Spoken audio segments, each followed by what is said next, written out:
Mister Abhimanyu कोनी mister Abhimanyu कोनी mister Abhimanyu कोनी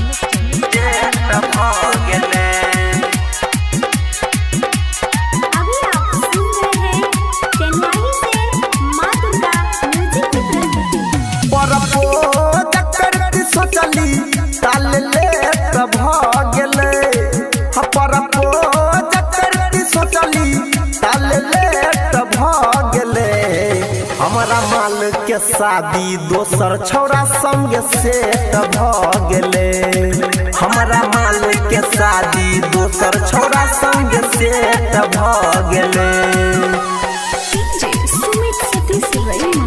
हमारा माल के शादी हमारा माल के शादी तब गेले मिस्टर अभिमन्यु कोनी मिस्टर अभिमन्यु कोनी मिस्टर अभिमन्यु कोनी मिस्टर अभिमन्यु कोनी।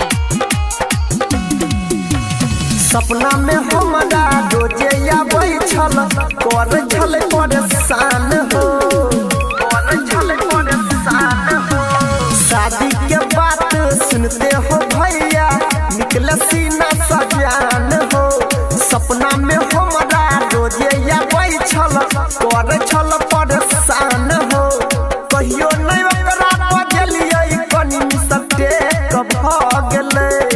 हो सुन कहियो नहीं ओकरा बजलिए कनी सटे कब गेले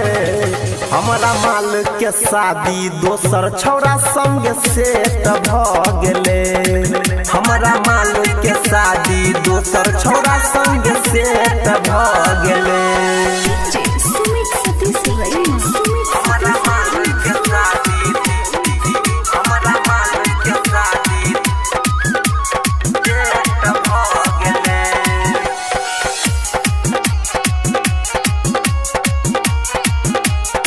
अभी आप सुन रहे हैं चेन्नई से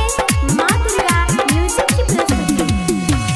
शादी करके ऊ ससुर जेतै ओकर सैया छुतै दुनु गाल हमारा नसीब में छेलो ने भैया हाथ से छूट गेल माल हो शादी करके ऊ ससुर जेतै ओकर सैया छुतै दुनु गाल हो गायक अनिल के छोड़ पंकज सब भेंट भ गेलै हो गायक अनिल के छोड़ देवेंद्र सब भेंट भ गेले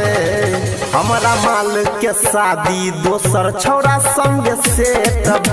गेले हमारा माल के शादी दोसर छौरा संग से तब गेले परपो जकर सोचली ताल ले तब गेले परपो जकर सोचली ताल ले तब गेले हमारा माल के शादी दोसर छौरा संग से तब गेले हमारा माल के शादी दोसर छौरा संग से तब गेले।